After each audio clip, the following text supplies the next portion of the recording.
I'm Ron Paulk, designer of the Paulk Workbench. Today's tool tip is making a set of parallel guides with a lot of flexibility. These were a very creative contest entry in the Jig Challenge I had a couple of months ago by Emily Adams. Great work, Emily.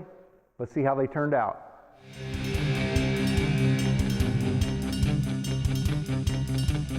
To start with, I'm going to build the block that attaches to the track. So there's two of these parallel guides, so everything I make, I'll have to make two of them. I'm going to make it out of this maple, solid maple that I have. This is a leftover chunk from a kitchen remodel. And what I'll need to do is mill it up so that it will fit onto the track. So there's a rabbit and a dado that I'll need to do. The blocks themselves are 2 inches wide by 2.5 inches tall. And I'm going to, instead of making two separate blocks, I'm going to mill up a piece of maple from this large piece, and then I will cut the pieces off and size them down. It'll be easier than trying to make the rabbit and the dado on small pieces. So I'll be making a rabbit along this edge and then a small dado a little further in, and I'll start with that dado. So I could do this with crosscut sled on the table saw, just raising the blade up to the depth I need and make the cuts. And obviously I don't need to use a dado blade. These are pretty narrow, so it's just a couple of passes. So I could do it on this. I could set up the router table and do it, and I will be using that for a portion of it. But what I'm going to do this time is I'm going to use my miter saw. My miter saw is a Festool Capex, and it has a dial-in depth. And so rather than having the blade come up from the underside to have to kind of look over and figure out what I'm doing, I'm going to do it with the bottom of the block up, and I'll just cut right down on it. Start this cut, the Capex, by flipping this lever here down, that keeps the blade from going all the way down. I can dial in the exact depth. So what I'll do is put the blade down to the wood and then just dial in until the very tip of the blade is right at the 7/16. And then I'll want the cut to be flat all the way through, and so by the time the saw is all the way back, I'm at a curvature of the blade so it wouldn't go all the way through, so I need to space the material a little bit off of the fence. And I just grab a random piece of scrap. So I'm just going to set this cut for 4 millimeters.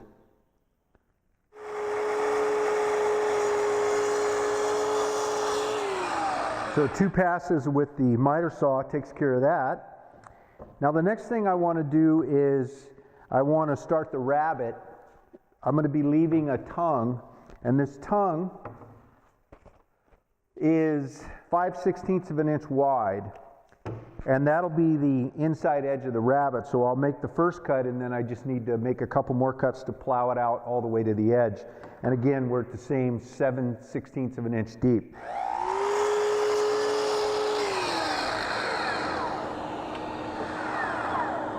So the next thing I want to do is this tongue, I need to shorten it.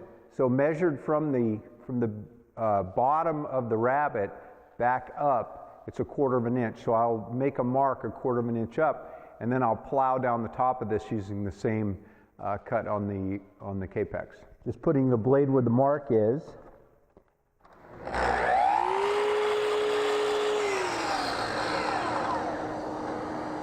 Now that it's milled up, I'll cut it down to the appropriate size. I want to cut all the way through, so I'll take off the depth adjustment on the saw.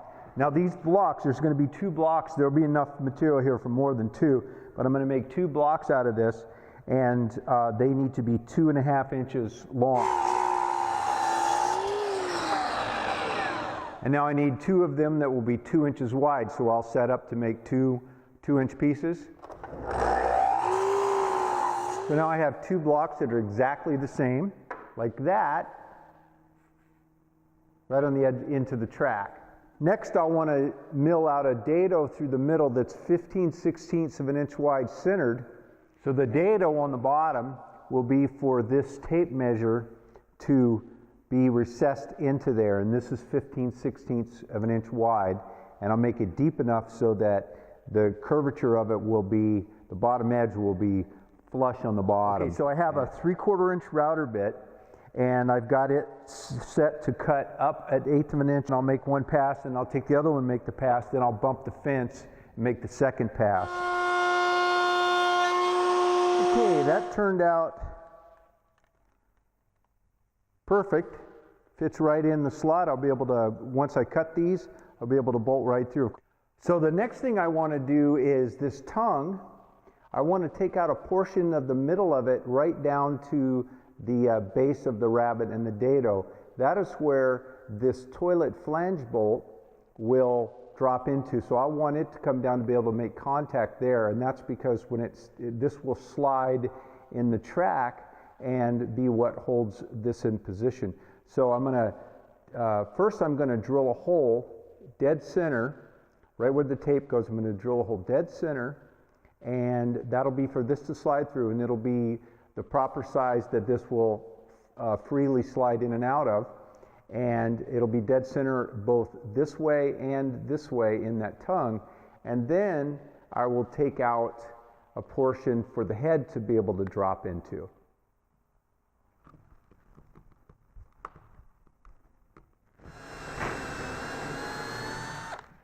Now I will make some marks right where the head is, the long side, and I'll take a chisel, nice sharp chisel, and break those out.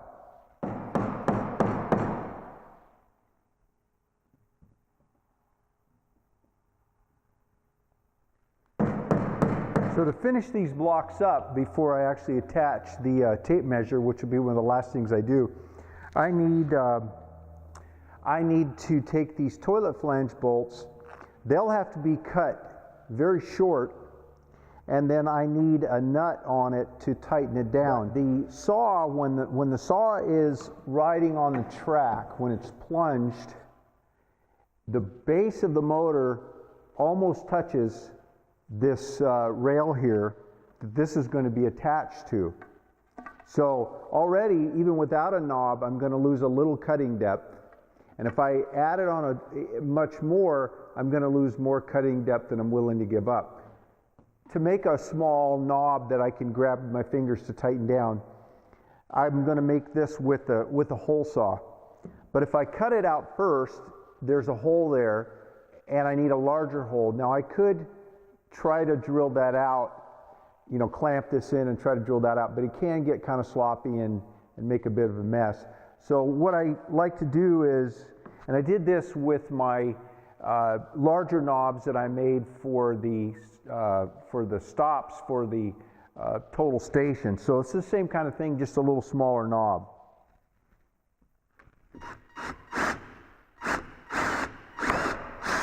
This hole is a little too big for the pilot bit. It'll kind of flop around in there. So the way I'll be able to cut out the round with this larger hole where the guide bit needs to go into, I just have a piece of scrap 3/4 below it, and all I need to do is just sort of eyeball it, get it just about centered in there. If it's not perfect, that's okay, it'll be close. And then the guide bit is actually drilling into the 3/4, which doesn't have a hole in it.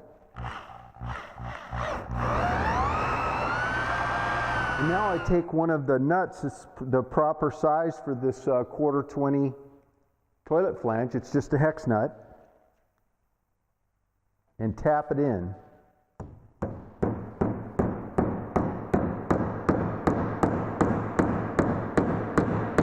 So now I'll clean these up a little bit.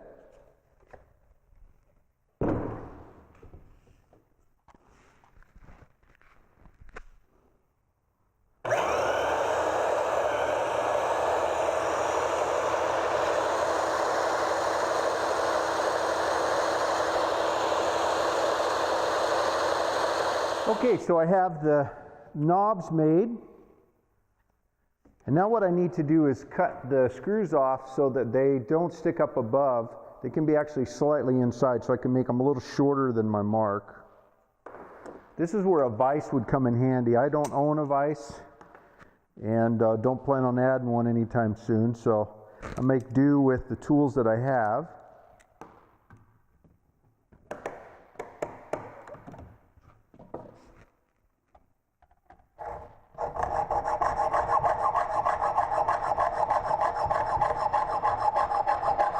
Check that the toilet flange bolts fit in the track. I've made other jigs with these flange bolts and had them be a little tight, and so on the flat side I've just put them on the grinder and just ground a bit. These I checked them beforehand and they happen to fit perfectly, so I didn't need to do it on these. But check that, because you'd want to grind them before you cut them short, because then you can grab them. If you don't have a vise, you can grab them out here on the threads with the vise grip and then run it up against your grinder. And I just use again, I don't have a lot of those benchtop tools, so I use just a hand grinder, and with the long screw in the vise grips, I can just touch it on there and hold it and take it right down to what I need. If you're innovative, you can do a lot out in the field without a lot of big shop tools and get the same results. The nut is pounded into one side of the knob, the plywood knob, and so by making sure you put the nut up, when you're tightening down, you're pulling the nut in, so you don't need to glue it or anything like that. Just friction will hold it in. Okay, so part one, I've got the brackets where the tape measure will be attached to, and these will easily just slide right on.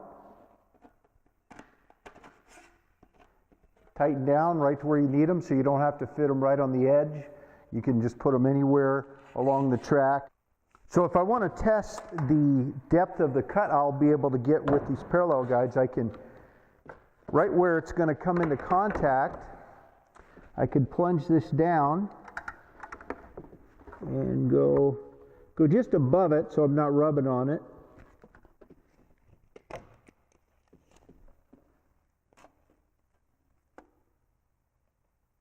And I have an 1.25 inch cut. That is more than enough for what I use a parallel guide for. Again, the thickest material I've used to date with the parallel guides is 3/4 inch. But even if I'm going to use some 1 1/8" plywood, I can cut through that as well. Once I cut these rules to where they need to go, these will be bolted on here, and then this portion will have another part that will go on the edge of the material. So that's what's next. I have to build 2 blocks to mount this to, and then attach the tape, and it'll be ready to use.